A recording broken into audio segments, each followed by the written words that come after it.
In January of 1968, the North Vietnamese army launched a surprise attack against the Americans. This was the Tet Offensive. Tet is the celebration of the Lunar New Year, and there was a tradition in Vietnam that had gone on for decades that there was never any fighting on Tet. And yet in 1968, the North Vietnamese generals decided to break with tradition with the hope that they could surprise the Americans, overwhelm them with force, and bring a swift end to the Vietnam War. They attacked over 125 targets across the country with over 85,000 troops. Now here's the amazing thing. The United States actually repelled every single attack, every single one.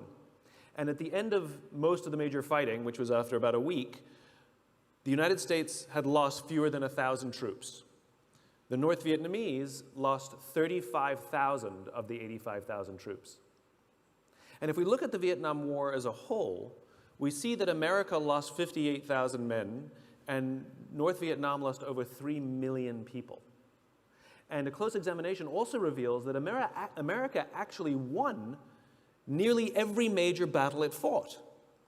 So it raises a very interesting question. How do you win all the battles, decimate your enemy, and lose the war? It raises new questions about how we understand the concept of winning and losing. James Carsey, a theologian from NYU, wrote a little book called Finite and Infinite Games, in which he talks about games and how we play them. Basically, if you have at least two competitors, you have a game. And there are two types of games. There are finite games and there are infinite games. Finite games are defined as known players, fixed rules, and an agreed upon objective, like football. We all agree what the rules are. We all agree whoever has more points at the end of the game is the winner. The game concludes and we all go home. Then you have an infinite game. An infinite game is defined as known and unknown players. The rules are changeable, and the objective is to perpetuate the game, to keep the game in play. When you put a finite player versus a finite player, the system is stable. Football is stable. When you pit an infinite player versus an infinite player, the system is also stable. The Cold War was stable because we cannot have a winner or a loser, and so we both keep playing until one of the players runs out of the will or the resources to keep playing, and then they drop out of the game. Problems arise, however, when you pit a finite player versus an infinite player, because a finite player is playing to win, and an infinite player is playing to keep playing, and they make very different strategic choices.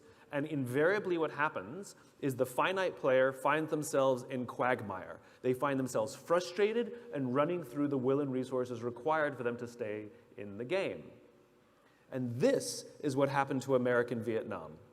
America was fighting to win, and the North Vietnamese were fighting for their lives.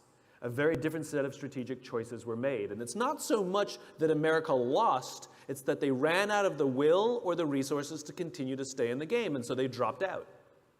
So this gets me thinking. There's no such thing as winning global politics. There's no such thing as winning governance. And there's definitely no such thing as winning business. But when we listen to the language of too many leaders, they don't know the game we're in. They talk about being number one, or being the best, or beating their competition. Based on what? Based on what metric? Based on what time frame? These are infinite games. And when we play with a finite mindset in an infinite game, there's a few very predictable things that happen. Trust declines, cooperation declines, innovation declines, and eventually we run out of the will or the resources to play, and in business we call this bankruptcy or merger and acquisition. So I had a real-life experience that helped me see the difference between a finite player and an infinite player. I spoke at an education summit for Apple. I also spoke at an education summit for Microsoft. At the Microsoft summit, I would say 70 to 80% of the executives spent the majority of their presentations talking about how to beat Apple. At the Apple Summit, 100% of the executives spent 100% of their presentations talking about how to help teachers teach and how to help students learn. One was obsessed with where they were going, one was obsessed with the vision, the other one was obsessed with beating their competition. Guess which one was in quagmire? Guess which one was wasting will and resources? So at the end of my talk at Microsoft, they gave me a gift.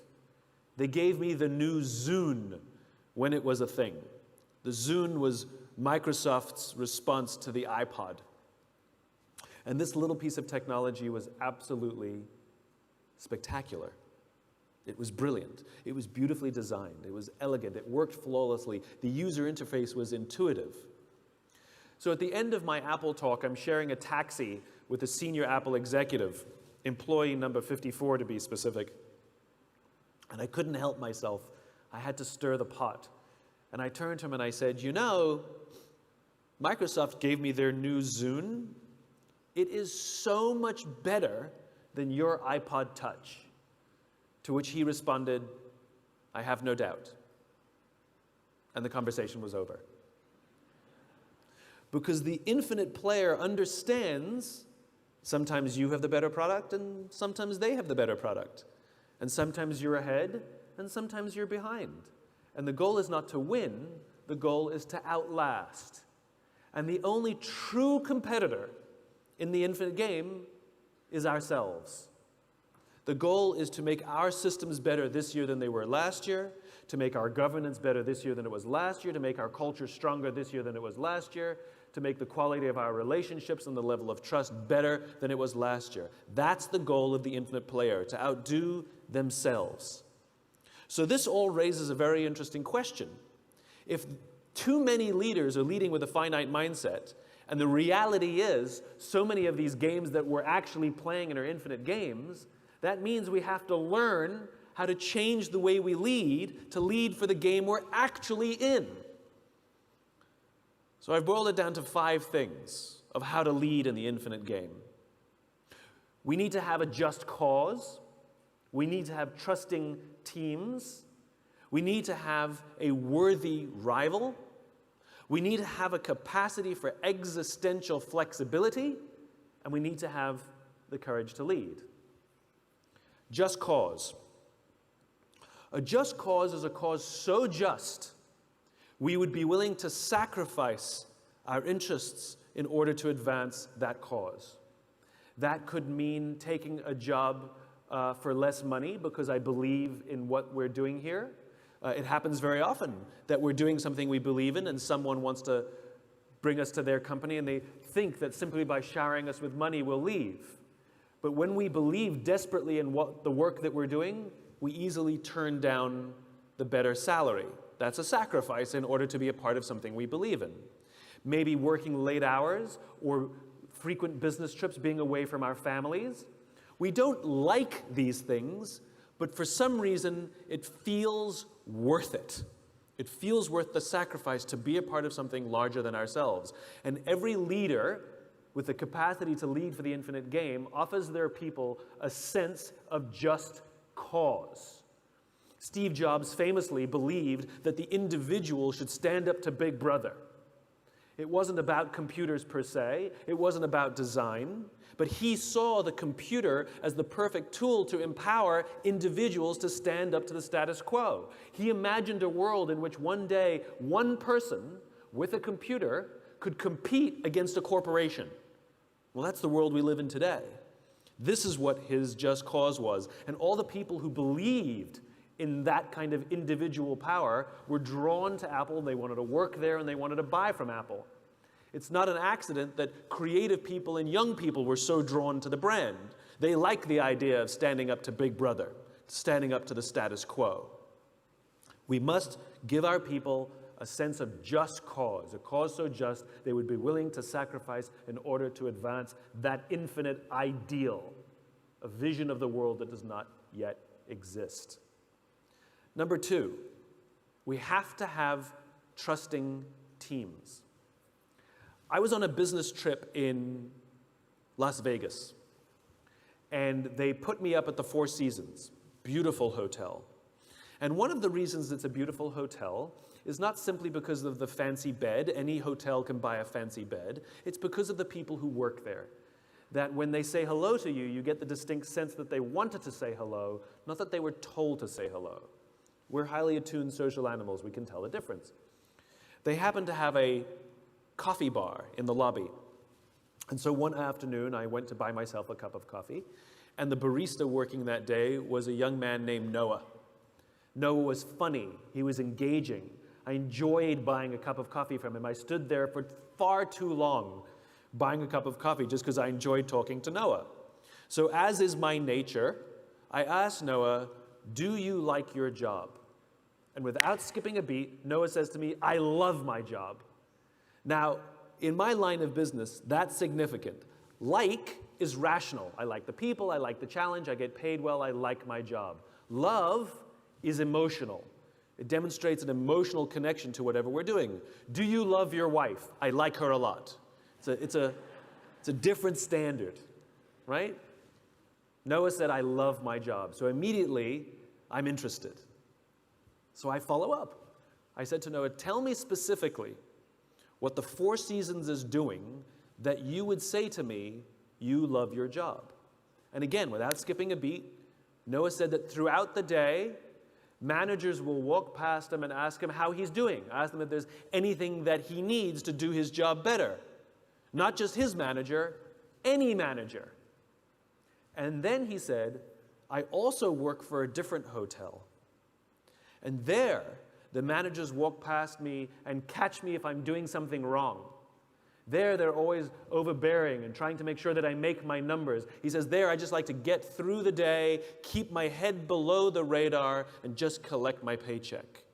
He said, "Only at the Four Seasons do I feel I can be myself." This is the exact same human being, and yet the level of performance will be completely different, not because of him, but because of the leadership environment in which he's working. I get this question all the time. "Simon, how do we get the most out of our people?" They're not a towel that we wring them to see how much we can get out of them. The question is flawed. The correct question is, what environment do I have to create? What do I have to do to help my people work at their natural best? That's called leadership. And when we can create a trusting team, teams in which people feel trusted and trusting, what will happen is it makes them feel safe enough to raise their hand and say, "I made a mistake," or "I'm having trouble at home and it's affecting my work," or "You've promoted me to a position that I don't know what I'm doing and I need more training," or "I need help," or "I'm scared." If we do not have trusting teams, what we have is a group of people who show up to work every single day lying, hiding, and faking. They hide all of the mistakes for fear of getting in trouble. They won't admit that they don't know what they're doing for fear that they'll be humiliated. They're certainly not going to say that they're scared or that they need help for fear that it will somehow reduce their value inside the organization. And eventually, things will compound and break. We've seen what happens. I know you've seen the news a few years ago when United Airlines dragged one of their customers off the plane with a broken nose, broken teeth, and a concussion. I feel sorry for every person who works on that plane. I feel sorry for the crew because every single one of them knew that that was the wrong thing to do, and yet none of them intervened because they feared getting in trouble or breaking the rules more than doing the right thing. This was not an anomaly. This did not happen overnight. It was not that crew. It was the culture in which that crew works. I had an experience many years before that started to show the evidence. I was waiting to board a United Airlines plane on a business trip, and I witnessed a scene play out in front of me where one of the passengers attempted to board the plane before their group number was called, which, as we all know, is a serious crime. And that's exactly how the gate agent treated him. "Step aside, sir. I haven't called your group yet. Please step aside and wait till I call your group." is how she talked to a paying customer. So I spoke up. I said, why do you have to talk to us that way? Why can't you talk to us like we're human beings? And she looked me in the eye and said, sir, if I don't follow the rules, I could get in trouble or lose my job. All she revealed to me is that she was more concerned about herself than she was about her customer, is that her leaders don't trust her to do the job for which she's been trained to do. She has no agency or control over the job that she does. And guess who suffers? Customer and company. The reason we like flying Virgin Atlantic or Southwest Airlines or Emirates or any of these other airlines is not because they have some magical formula to hire the best people. It's but the people who work there feel like they have agency, that they have the power to do their job the way they've been trained to do it and make the right decisions. And guess who benefits? Customer and company. To keep playing in the infinite game, we have to have an environment in which people feel trusted and trusting. They feel that we trust them and they trust us back. That is the responsibility of leaders. Leadership is not about being in charge. It's about taking care of those in our charge and creating a place in which they can work at their natural best, and they will offer us their best ideas. They will take risks. They will solve problems. They will work together. It's a magical thing. Number 3, you have to have a worthy rival. There's somebody else who does what I do. He writes books, he gives talks. His work is extremely well respected. I'm a big fan of his work. I also happen to hate him. It's nothing personal. He never did anything bad to me. It's just how I feel. I hate him. And I will check my book rankings on the internet, and then I'll immediately check his book sales. And if mine are ahead, I feel smug. And if his are ahead, I feel angry. So one day we were invited to speak on the same stage together. And I don't mean him in the morning and me in the afternoon. I mean actually together. We would be interviewed on the stage together. And the interviewer thought it would be fun if we introduce each other. So I went first. And I looked at him and I said, "You make me very insecure. All of your strengths are all of my weaknesses. And when your name comes up, it makes me uncomfortable." And he turns to me and he said, "Funny, I feel the same about you." The reason I hated him was nothing personal. It's because he reminded me of my weaknesses.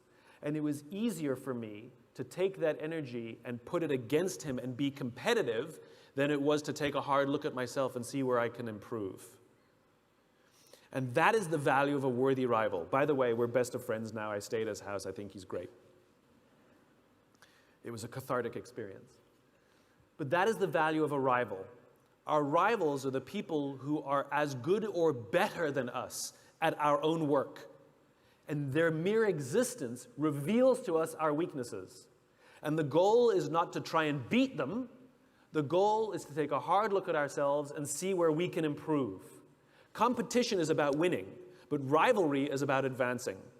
If we have a competitive attitude, then all we want to do is win the game, which means it's like two runners, and one will trip the other one in order to win. Yes, they will win the race, but they're still a slow runner. It's better to lose the race today and become stronger and stronger and stronger and stronger and wish them the best of luck. And your rivalries can change depending on how well you do. In the early days, IBM was Apple's worthy rival, rather. Apple were the pirates and IBM represented the Navy. And then IBM fell out of the game. And then it was Microsoft that represented the Navy. I'm a Mac, I'm a PC. And then Microsoft fell out of the game. And now it's Google and Facebook that represent the thing that they stand apart from, that helps us understand our own identity. Who are your worthy rivals? They can be individuals, they can be organizations, they can be nation states, people we admire and push us to be better versions of ourselves. Next, you have to have the capacity for existential flexibility. What does that mean? So, Apple had already come off the success of the Apple I and the Apple II. It's already a huge company, it's already very famous and successful, and they're working on their next big project. And then, coincidentally, at that time, around 1981, Steve Jobs and some of his senior executives went on a tour of Xerox PARC. And there, Xerox showed them an innovation that they had come up with called the graphic user interface. And it would allow us to use a mouse to control the cursor on the screen to click on folders and move them around to use the computer. Prior to that, you had to know a computer language, like DOS. And remember Steve Jobs' vision. Remember his just cause, which is to empower the individual to stand up to the status quo. And when he saw this amazing innovation called the graphic user interface, he immediately saw that this was a way more powerful way to get more people to use a computer because it was so much simpler and easier to use. So as they're leaving Xerox, he says to his people, we have to invest in this. And his people say, we can't. One of the voices of reason said, Steve, we can't. We've already invested countless man hours and millions of dollars in an entirely different strategic direction. If we reinvest in the graphic user interface, we will blow up our own company. To which Jobs actually said, better we should blow it up than someone else. That decision was the Macintosh. A computer platform so profound that the entire software of Windows is designed to work like a Macintosh. It literally changed the world, and the reason we all have a computer at home and at work is because they're so easy to use. That's existential flexibility. It's the ability to make a profoundly different strategic shift because we find a better way to advance our cause. And even if we have invested in one direction, this is better. And for the person who makes the existential flex, to the outside world, it'll look like you're crazy. Why would you abandon something that's working? But to the person who makes the existential flex, because they're so driven by cause, they perceive the risk as staying in the path that they're on. That it is a much smaller risk. It's the obvious thing that they have to do to adjust. Kodak did the opposite. George Eastman, the founder of Kodak, had a just cause about democratizing photography, and everything the company did was about making photography simpler and simpler and simpler. And in 1975, the company invented the digital camera, and they suppressed the technology for fear that it would cannibalize film sales. They knew that they had about 10 years before someone else would figure it out, and over the course of those 10 years, they did nothing. And sure enough, more companies started to introduce digital technology. In fact, Kodak made billions of dollars from the royalties they got from their patents for the digital technology, and when those patents ran out, they went bankrupt. Because if you're not willing to blow up your own company, the market will blow it up for you. Existential flexibility is the capacity to make a significant strategic shift because you find a better way to advance your cause. And only infinite players have that capacity, which means everybody else runs out of time and money. Finally, you have to have the courage to lead. Everything that I've told you today is unbelievably difficult. To be cause-driven in a world where all of the pressures on us are short-term is incredibly difficult. For those of you who work in government, you're not as used to being short-term oriented. It's more long-term oriented, and it is about serving the greater good. But for business, all the pressures from Wall Street, all the incentive structures are all about near-term, near-term, near-term. And I would contend that one of the reasons government and business sometimes struggle to actually work well together is because one is thinking extremely long-term and thinking about the greater good, and the other is thinking extremely short-term and thinking what's good for me. And the problem is those are different attitudes of working together. And in my experience, government keeps looking to business to learn how to do things, and I would challenge businesses to start looking at government to learn how to do things. That maybe a long-term mindset and thinking about how we devote our lives to a life of service, which can still be extremely profitable. The most infinite organizations are some of the most profitable. Apple, Southwest Airlines, Patagonia, Virgin. These are incredibly infinite thinkers, and they're some of the most profitable companies in their industries because of their cause, because of their teams, because of their ability to innovate. This takes tremendous courage to lead in a way in which the vast majority of people are leading in a different way. It's about challenging conventional mindsets about leadership, which all raises the final question.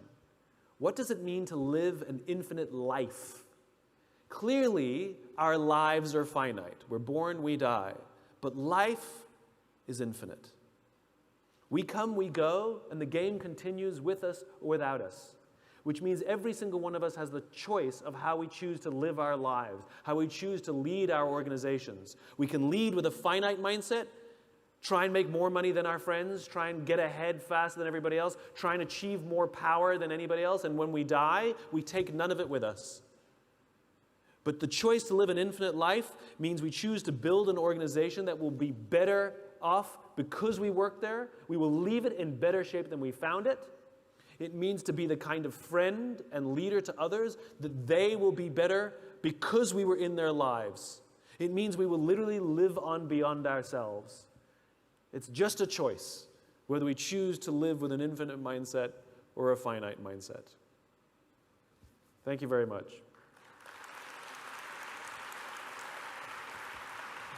Thank you. Thank you for